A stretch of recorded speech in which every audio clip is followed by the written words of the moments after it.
श्री राधा कृष्ण चरण कमलेभ्यो नमः। श्रीमद्भगवत गीता श्रीमद्भागवतम दशम स्कंद 17वां अध्याय। भगवान श्री कृष्ण के नित्यचर्या और उनके पास जरासंध के कैदी राजाओं के दूत का आना। जय राधा राधा जय राधा जय श्री राधा। जय कृष्णा कृष्णा जय कृष्णा जय श्री कृष्णा। जय कृष्णा जय श्री कृष्णा। तप्त कांचन गौरांगे राधे वृंदावनेश्वरी। वृषभानुसुते देवी प्रणमामि हरि प्रिये।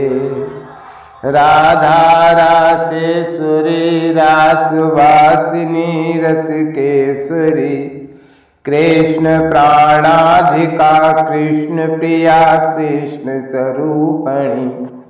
कृष्ण वामांग संभूता परमानंद रूपणी। हे कृष्ण करुणा सिंधो दीन बंधो जगतपते। गोपेश गोपिका कांत राधा वल्लभ नमस्तुते। श्री सुखदेव जी महाराज कहते हैं कि हे परीक्षित, जब सवेरा होने लगता, कुक्कट अर्थात मुर्गे बोलने लगते, तब श्री कृष्ण पत्नियां जिनके कंठ में श्री कृष्ण ने अपनी भुजा डाल रखी है, उनके बिछोह की आशंका से व्याकुल हो जाती और उन मुर्गों को कोसने लगती। उस समय पारिजात की सुगंध से सुवासित भीनी भीनी वायु बहने लगती। भौरे ताल सुर से अपने संगीत की तान छेड़ देते। पक्षियों की नींद उचट जाती और वे बंदी जनों की भांति भगवान श्री कृष्ण को जगाने के लिए मधुर सुर से कलरव करने लगते। रुक्मिणी जी अपने प्रियतम के भुजा पास से बंधी रहने पर भी आलिंगन छूट जाने की आशंका से अत्यंत सुहावने और पवित्र ब्रह्म मुहूर्त को भी असह्य समझने लगती थी। ब्राह्मे मुहूर्त उत्थाय वारयोर्शिशुपर्श माधव। दद्यौ प्रसन्न करण आत्मानं तमसा परम। भगवान श्री कृष्ण प्रतिदिन ब्राह्म मुहूर्त में ही उठ जाते और हाथ मुंह धोकर अपनी मायातीतात्म स्वरूप का ध्यान करने लगते। उस समय उनका रोम रोम आनंद से खिल उठता था। परीक्षित, भगवान का वह आत्म स्वरूप सजातीय विजातीय और स्वगत भेद से रहित एक अखंड है, क्योंकि उसमें किसी प्रकार की उपाधि या उपाधि के कारण होने वाला अन्य वस्तु का अस्तित्व नहीं है।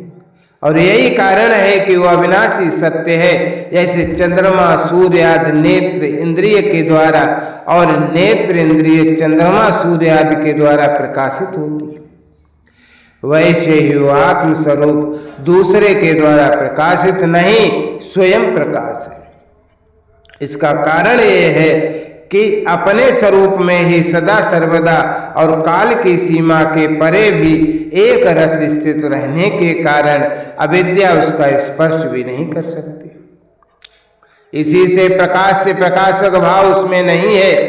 जगत की उत्पत्ति स्थिति और नाश की कारणभूता ब्रह्म शक्ति, विष्णु शक्ति और रुद्र शक्तियों के द्वारा केवल इस बात का अनुमान हो सकता है कि वह स्वस्वरूप एक रस सत्ता रूप और आनंद स्वरूप है।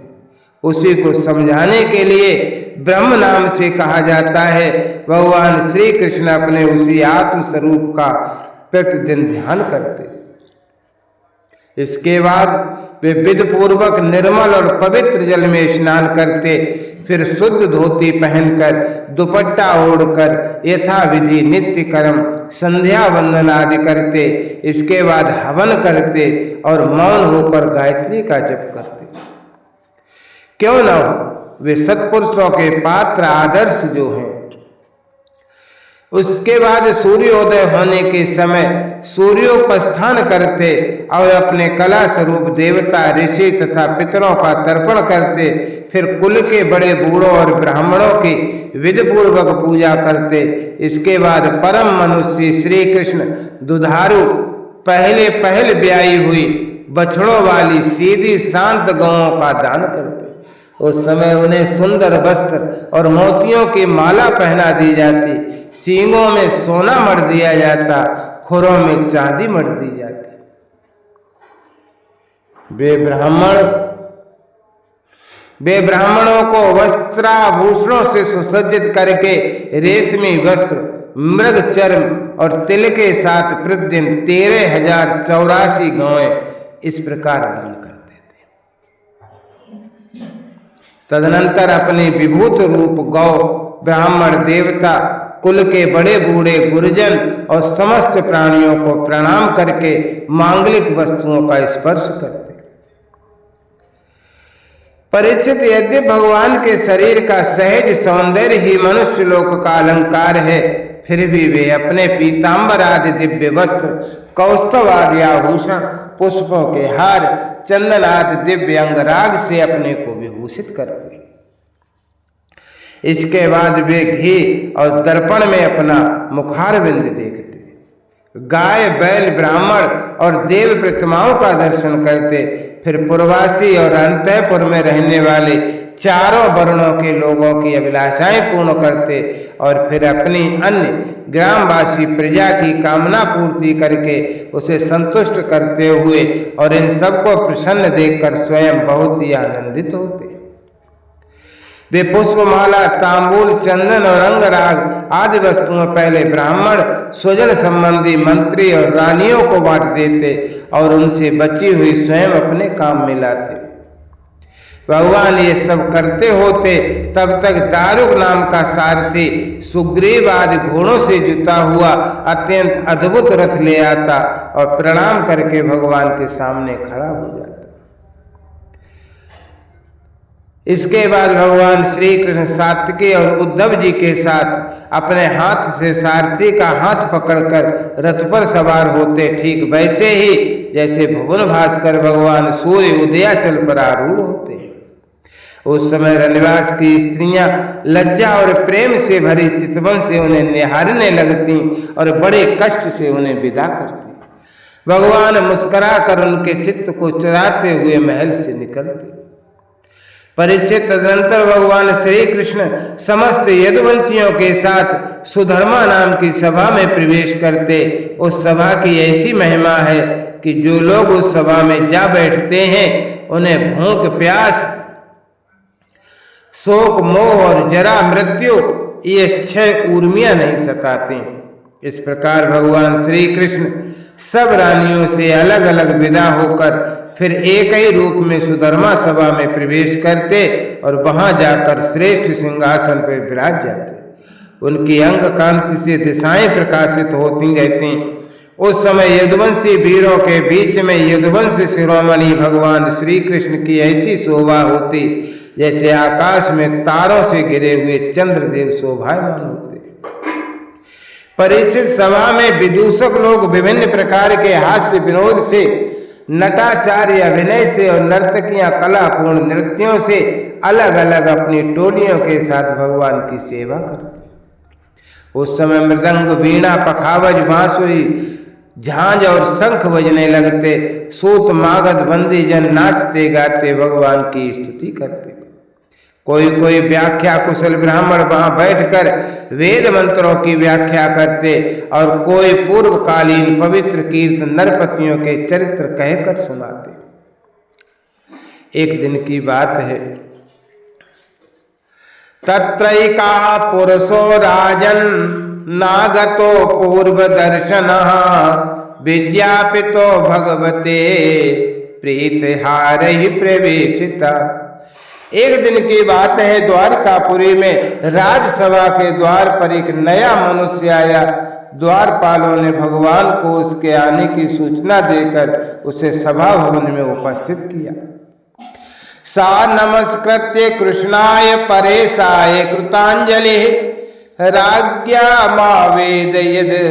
दुखम जरासंध निरोधजम। उस मनुष्य ने परमेश्वर भगवान श्री कृष्ण को हाथ जोड़कर नमस्कार किया और उन राजाओं का जिन्होंने जरासंध के दिग्विजय के समय उसके सामने सिर नहीं झुकाया था और बलपूर्वक कैद कर लिए गए थे, जिनकी संख्या 20,000 थी, जरासंध के बंदी बनने का दुख और श्री कृष्ण के सामने निवेदन किया। कृष्ण कृष्ण परमेयात्मन प्रपन्न भय भंजन वयम त्वां शरणं न्यामो भवभीता पृथग ध्येया। हे सच्चिदानंद स्वरूप भगवान श्री कृष्ण, आप मन और वाणी के अगोचर हैं। जो आपकी शरण में आता है उसके सारे भय आप नष्ट कर देते हैं। प्रभो, हमारी भेद बुद्धि मिट्टी नहीं है। हम जन्म मृत्यु रूप संसार के चक्र से भयभीत होकर आपकी शरण में आए। भगवान, अधिकांश जीव ऐसे सकाम और निषिद्ध कर्मों में फंसे हुए हैं कि वे आपके बतलाए हुए अपने परम कल्याणकारी कर्म आपकी उपासना से विमुख हो गए हैं और अपने जीवन एवं जीवन संबंधी आशा अभिलाषाओं में भ्रम भटक रहे। परंतु आप बड़े बलवान हैं। आप काल रूप से सदा सर्वदा सावधान रहकर उनकी आशा लता का तुरंत समूल उच्छेद कर डालते हैं। हम आपके उस काल रूप को नमस्कार करते हैं। आप स्वयं जगदीश्वर हैं। आपने जगत में अपने ज्ञान बल आदि कलाओं के साथ इसलिए अवतार ग्रहण किया है प्रभु कि संतों की रक्षा करें और दुष्टों को दंड दें। ऐसी अवस्था में प्रभु जरासंध आदि कोई दूसरा राजा आपकी इच्छा और आज्ञा के विपरीत हमें कैसे कष्ट दे रहे हैं, ये बात हमारी समझ में नहीं आती। यदि ये कहा जाए कि जरासंध हमें कष्ट नहीं देता, उसके रूप में उसे निमित्त बनाकर हमारे अशुभ कर्म ही हमें दुख पहुंचा रहे हैं, तो ये भी ठीक नहीं है। क्योंकि जब हम लोग आपके अपने हैं तब हमारे दुष्कर्म हमें फल देने में कैसे समर्थ हो सकते हैं प्रभु। इसलिए आप कृपा करके अवश्य हमें इस कलेश से मुक्त कर दीजिए। प्रभु, हम जानते हैं कि राजा पने का सुख प्रारब्ध के अधीन एवं विषय साध्य है और सच कहें तो स्वप्न सुख के समान अत्यंत तुच्छ और असत है। साथ ही उस सुख को भोगने वाला यह शरीर भी एक प्रकार से मुर्दा ही है और इसके पीछे सदा सर्वदा सैकड़ों प्रकार के भय तो लगे ही रहते हैं। परंतु हम तो इसी के द्वारा जगत के अनेकों भार ढो रहे हैं और यही कारण है कि हमने अंतःकरण के निष्काम भाव और निसंकल्प स्थिति से प्राप्त होने वाले आत्म सुख का परित्याग कर दिया है। सचमुच हम अत्यंत अज्ञानी हैं प्रभु और आपकी माया के फंदे में फंसकर कलेश पर कलेश भोगते जा रहे हैं। भगवान, आपके चरण कमल शरणागत पुरुषों के समस्त शोक और मोहों को नष्ट कर देने वाले हैं। इसलिए आप ही जरासंध रूप कर्मों के बंधन से हमें छुड़ाइए प्रभु। ये अकेला ही 10,000 हाथियों की शक्ति रखता है और हम लोगों को उसी प्रकार बंदी बनाए हुए है जैसे सिंह भेड़ों को घेर रखे। हे चक्रपाणी, आपने 18 बार जरासंध से युद्ध किया और 17 बार उसका मान मर्दन करके उसे छोड़ दिया, परंतु एक बार उसने आपको जीत लिया। हम जानते हैं कि आपकी शक्ति, आपका बल पौरुष अनंत है, फिर भी मनुष्यों का सा आचरण करते हुए आपने हारने का अभिनय किया, परंतु इसी से उसका घमंड बढ़ गया है। हे अजित, अब वह यह जानकर हम लोगों को और भी सताता है कि हम आपके भक्त हैं, आपकी प्रजा हैं। अब आपकी जैसी इच्छा हो प्रभु, वैसा कीजिएगा। दूत ने कहा, भगवान, जरासंध के बंदी नरपतियों ने इस प्रकार आपसे प्रार्थना की है। वे आपके चरण कमलों की शरण में हैं और आपका दर्शन चाहते हैं। आप कृपा करके उन तीनों का कल्याण कीजिए। श्री सुखदेव जी कहते हैं, परीक्षित, राजाओं का दूत इस प्रकार कह ही रहा था कि परम तेजस्वी देव ऋषि नारद जी वहां पहुंचे। उनकी सुनहरी जटाएं चमक रही थीं। उन्हें देखकर ऐसा मालूम हो रहा था मानो साक्षात भगवान सूर्य ही उदय हो गए। तम दृष्ट्वा भगवान कृष्ण सर्वलोकेश्वरेश्वरः ववन्द उत्थिता शीर्षणः सभ्यासानुगो मुदा।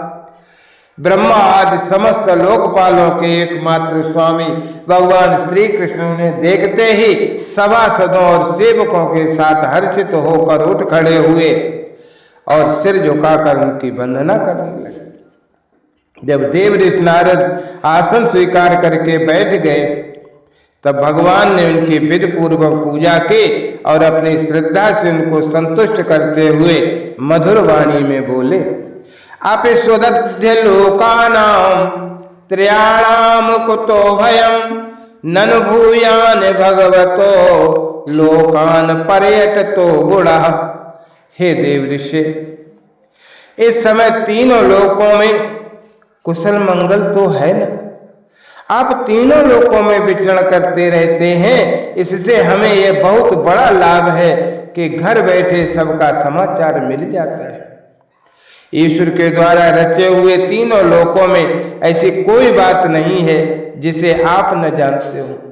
अतः हम आपसे यह जानना चाहते हैं कि युधिष्ठिर पांडव इस समय क्या करना चाहते हैं। देव ऋषि नारद जी ने कहा, हे प्रभु, आप सर्वव्यापक अनंत हैं, आप विश्व के निर्माता हैं और इतने बड़े मायावी हैं कि बड़े बड़े मायावी ब्रह्मा जी आज भी आपकी माया का पार नहीं पा सकते। प्रभु, आप सबके घट घट में अपनी अचिंत्य शक्ति से व्याप्त रहते हैं, ठीक वैसे ही जैसे अग्नि लकड़ियों में अपने को छिपाए रखता है। लोगों की दृष्टि सत्व आदि गुणों पर ही अटक जाती है, इससे आपको वे नहीं देख पाते। मैंने एक बार नहीं अनेकों बार आपकी माया देखी है, इसलिए आप जो ये अनजान बनकर पांडवों का समाचार पूछते हैं, इससे मुझे कोई कौतूहल नहीं हो रहा। भगवान, आप अपनी माया से ही इस जगत की रचना करते हैं, संहार करते हैं और आपकी माया के कारण ही इस असत्य होने पर भी सत्य के समान प्रतीत होता है। आप कब क्या करना चाहते हैं यह बात भली भांत कौन समझ सकता है। आपका स्वरूप सर्वथा अचिंतनीय है। मैं तो केवल बार बार आपको नमस्कार करता हूं। शरीर और इससे संबंध रखने वाली वासनाओं में फंसकर जीव जन्म मृत्यु के चक्र में भटकता रहता है तथा ये नहीं जानता कि मैं इस शरीर से कैसे मुक्त हो सकता हूँ। वास्तव में उसी के हित के लिए आप नाना प्रकार के लीला अवतार ग्रहण करके अपने पवित्र यश का दीपक जला देते हैं, जिसके सहारे वो इस अनर्थकारी शरीर से मुक्त हो सके। इसलिए मैं आपकी शरण हूँ प्रभु। हे प्रभु, आप स्वयं परम ब्रह्म हैं तथा आप मनुष्यों के से लीला का नाट्य करते हुए मुझसे पूछ रहे हैं। इसलिए आपके फुफेरे भाई और प्रेमी भक्त राजा युधिष्ठिर क्या करना चाहते हैं, ये बात मैं आपको सुनाता हूँ, सुनिए। इसमें संदेह नहीं है कि ब्रह्मलोक में किसी को जो भोग प्राप्त हो सकता है वो राजा युधिष्ठिर को ही प्राप्त है। उन्हें किसी वस्तु की कामना नहीं है, फिर भी वे श्रेष्ठ यज्ञ राजसूय के द्वारा आपकी प्राप्ति के लिए आपकी आराधना करना चाहते हैं। आप कृपा करके उनकी इस अभिलाषा का अनुमोदन कीजिए। हे भगवान, उस श्रेष्ठ यज्ञ में आपका दर्शन करने के लिए बड़े बड़े देवता और यशस्वी नरपतिगण एकत्र होंगे। हे प्रभु, श्रवणात् कीर्तनात् ध्यानात् पूयन्ते अंतवावसायिनः तब ब्रह्ममयस्येष किमेतेच्छाभिर्मर्षिणः। हे प्रभु, आप स्वयं विज्ञानानंद घन ब्रह्म हैं। आपके श्रवण और कीर्तन और ध्यान करने मात्र से अत्यंत भी पवित्र हो जाते हैं। फिर जो आपका दर्शन और स्पर्श प्राप्त करते हैं उनके संबंध में तो कहना है क्या। हे तो भुवन मंगल, आपकी निर्मल कीर्ति समस्त दिशाओं में छा रही है तथा स्वर्ग पृथ्वी और पाताल में व्याप्त हो रही है। ठीक वैसे ही जैसे आपकी चरणामृत धारा स्वर्ग में मंदाकिनी, पाताल में भोगवती और मर्त्य लोक में गंगा के नाम से प्रवाहित होकर सारे विश्व को पवित्र कर रही है।